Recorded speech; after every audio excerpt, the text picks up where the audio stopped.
This is a full restoration on a 2002 Honda Xr100.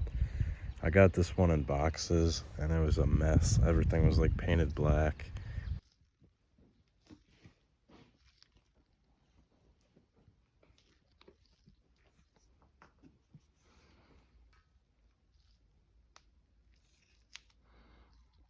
Alright, so let's just dive into the top end. That's going to be the first thing that we're going to go over and where most of the problems were. So let's start with the cylinder. The walling was a bit rusted, so I had to get that out of there. And the rings were stuck to the piston because of how much rust was built up on those rings. So I got a new OEM piston, got new rings for it. The rings were OEM too, just to match up to the piston. You want to make sure the piston and the rings are the same. Like if you get an aftermarket piston, you want to make sure to get aftermarket rings. You don't want to cross over. All right, moving on to the head here. And this is where a lot of the problems were. So the spark plug threads were stripped. When I bought it, I didn't know that. I put a spark plug in there, it would just bottom out and keep spinning. And it was taking metal from the threads and putting them into the cylinder. So I got a used head for it, and the threads are good on that.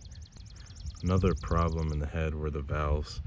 So the intake valve was bad because it was bent, and that was causing fuel to actually squirt out from this boot here. When you take this off, it was just squirting out the carb. So that was a sign that the valve was bad, and I also water tested it and it just leaked right through. So I had the head upside down and it leaked all the way down that boot and just came right out. I have a video up about that. It's a short video if you want to check that one out too. So I just got new valves for it and I did the seals for the valves. All right, moving on to the valve cover. I actually got a new journal that came with this head that I bought, and I wanted to replace that. After replacing that lifter or journal, whatever you want to call it, it's the piece that goes over the cam. I moved on to the valve clearances and I made sure those were tight. Before they were loose and it was causing like a ticking noise. And I actually made a before and after video of how bad that ticking was. It was like horrendous, and this thing didn't even want to rev out, so when you give gas it would just either stall or just not rev out fully. And half of that was because the valve seal was leaking oil. Keep in mind this wasn't with the old head, and it did have compression at the time. It just still made a ticking noise and it was smoking, and that was due to the valve clearances, and the smoking was the valve seal, and that's all fixed. So this head actually did have a problem, and it was that the intake valve nipple, so where the valve seal goes, was actually misshaped.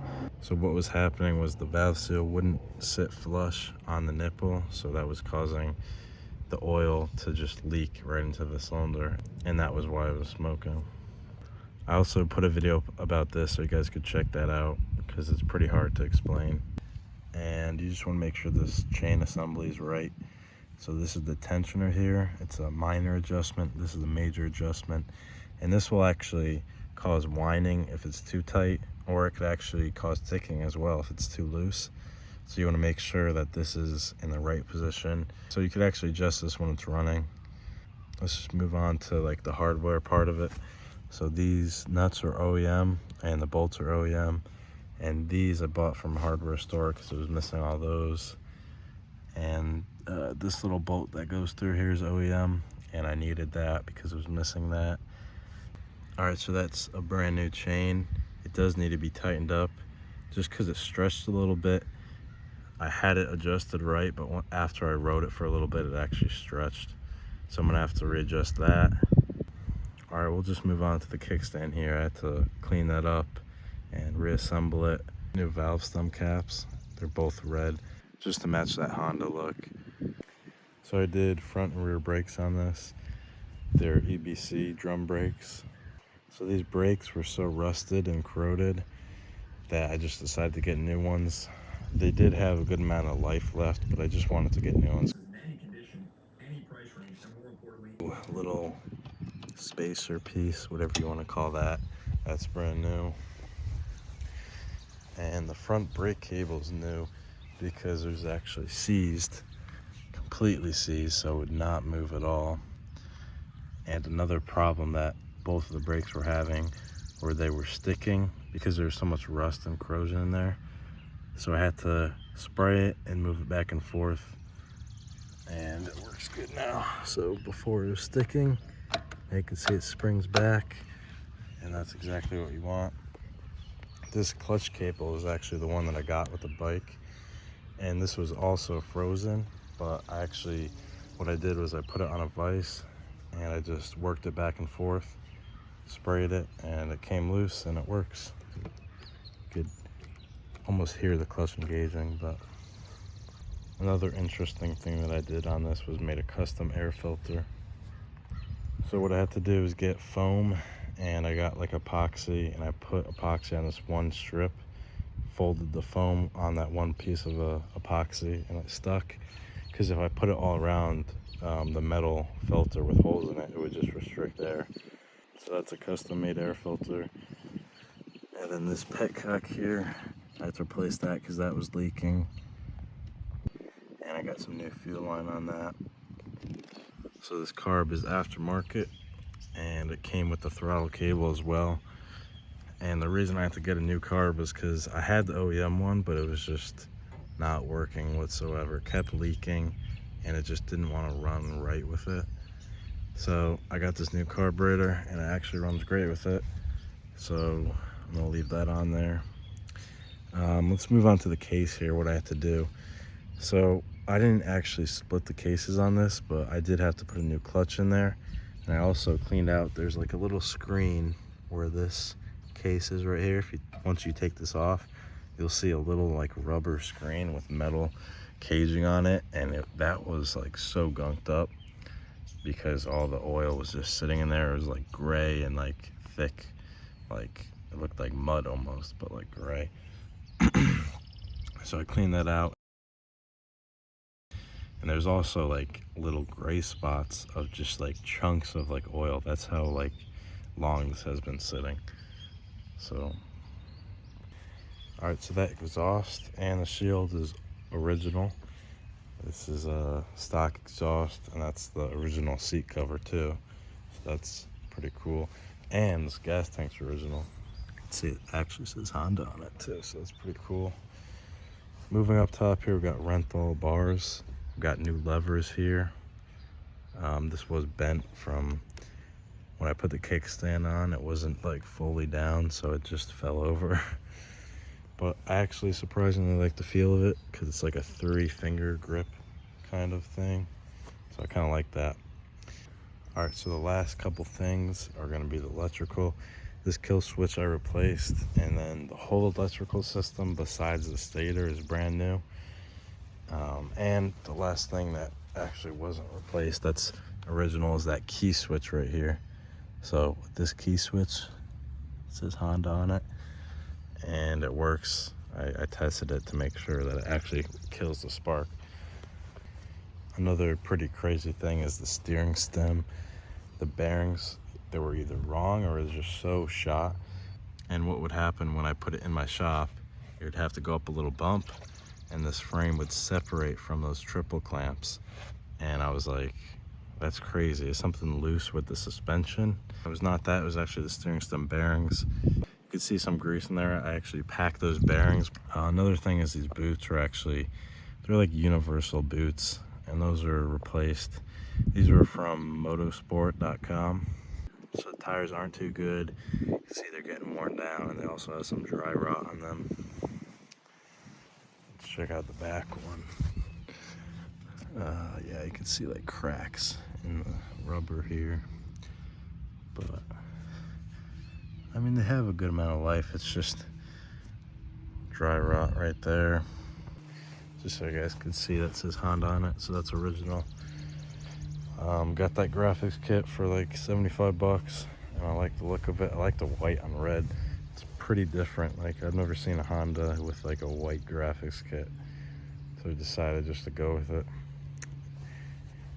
So this number plate too, that was actually original, and I bought that brand new because it was missing one, and because it was the same price as an aftermarket one.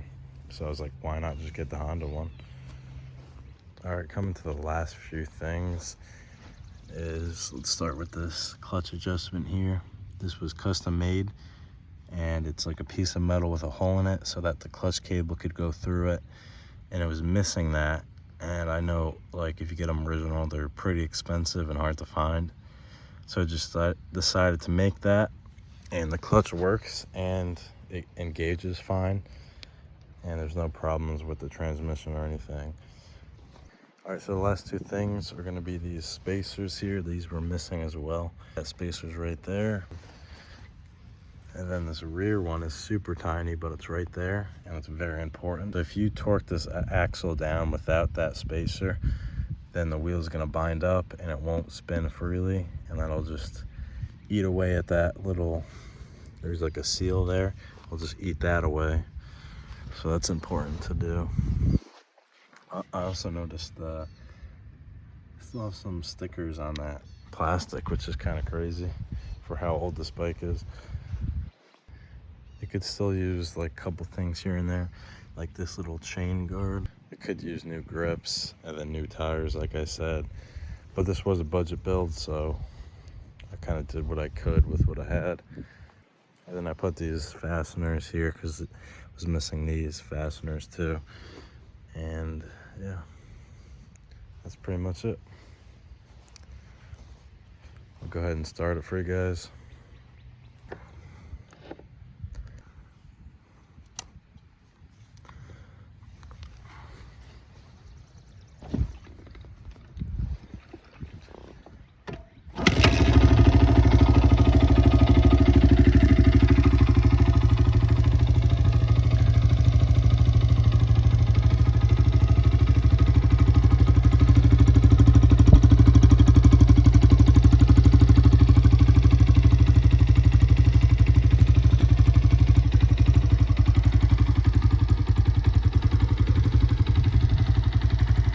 No choke, no gas, no nothing, first kick.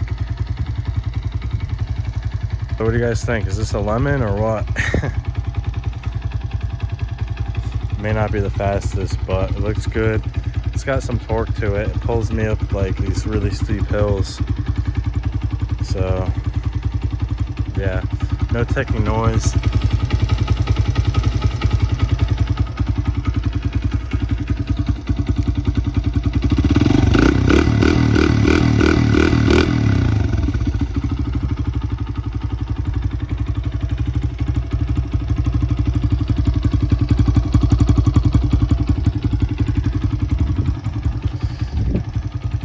That rear rim is in great shape. Only thing I don't like about this front rim is it's got a lot of rust on it. Let's see if I get this side. This side shows more of it, I think. Yeah, see all that right there? It's also got that skid plate. Forgot to tell you guys about that. So if you guys know how to get rust off of like chrome rims, let me know in the comments. I think I'm gonna try like steel wool with WD-40, then chrome polish maybe. If you guys got any more tips for that, let me know.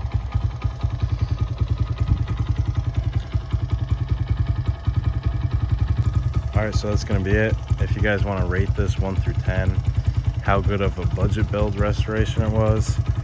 Because when you have a budget, it's a bit more tricky. You can't spend more money on parts and stuff like that. So it's a bit more hard to get a better looking result than something that's not a budget build. So let me know what you guys think, 1 through 10. Hopefully you enjoyed it. That's gonna be it.